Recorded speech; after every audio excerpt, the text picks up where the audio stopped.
Los Angeles Lakers makikipag-trade na sa Brooklyn Nets para kay Michael Porter Jr. at Nick Claxton. Pero bago yan, bumalik na sa Los Angeles ang Lakers. Pero imbes na magpahinga, isang road game ang naghihintay sa kanila kontra sa LA Clippers bukas. Mainit ang purple and gold matapos ang malaking panalo kontra Denver Nuggets at gusto nilang ipagpatuloy ang momentum na ito sa isa na namang All-LA showdown. Oo, kulang sa starters ang Nuggets, kabilang si Nikola Jokic, pero huwag maliitin ang epekto ng panalong iyon. Para sa Lakers, ang ganitong klasing panalo ang nagbibigay ng kumpiyansa at rhythm, lalo na't nasa gitna sila ng kritikal na 8 larong road trip. Kailangan nilang mag-stack ng wins kung gusto nilang manatiling relevant sa siksikang Western Conference race. Pero hindi madali ang misyon. Ang Clippers ay biglang nag-init matapos ang pag-struggle nila na may record na 6-21 sa simula. At simula mid-December, nanalo sila ng 14 sa huling 16 games nila, kabilang na ang pinakahuling panalo nila laban mismo sa Lakers.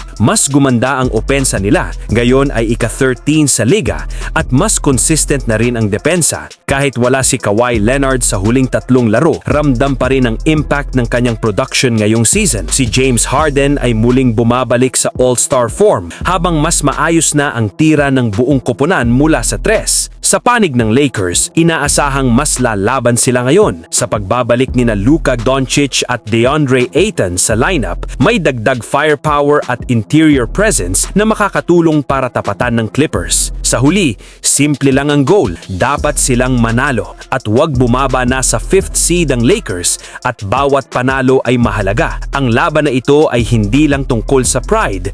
Mahalaga rin ito sa tiebreaker sa Western Conference na punong-puno ng dikitan na standings.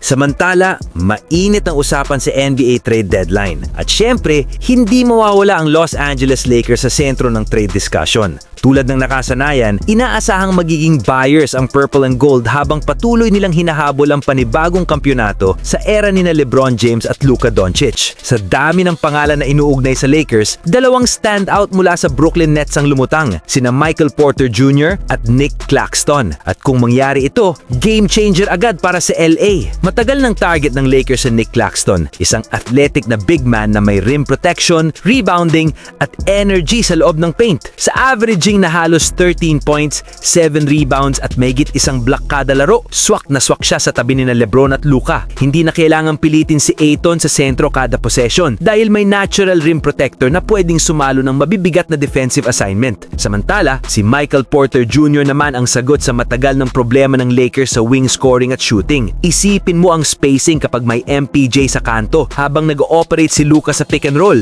Automatic bucket yan at automatic pressure sa depensa. Ang ganitong uri ng scorer ay eksaktong kulang ng Lakers sa playoffs. Sa realistic na trade scenario, kailangang isuko ng Lakers sina Rui Hachimura, Vanderbilt, Gabe Vincent, Maxi Kleber, Dalton Neck at isang future first round pick. Madami nga ang mawawala sa Lakers. Pero championship window ang pinag-uusapan dito. Hindi pwedeng manghinayang kung ang kapalit ay 2 legit starters na kayang mag-anat ng ceiling ng team. May controversial option din, ang pagsama kay Austin Reeves sa deal. Ito ang pinakamabigat na desisyon. Reeves ang puso ng bagong henerasyon ng Lakers. Pero kung kapalit nito ay elite wing scorer at dominant center, mapapaisip talaga ang front office. Sa huli, may assets ang Lakers para gawin ang galaw. Ang tanong, gaano sila kadesperado manalo ngayon? Dahil kung makuha nila sina Michael Porter Jr. at Nick Claxton, malinaw ang mensahe. Championship or bust ang mindset ng Purple and Gold.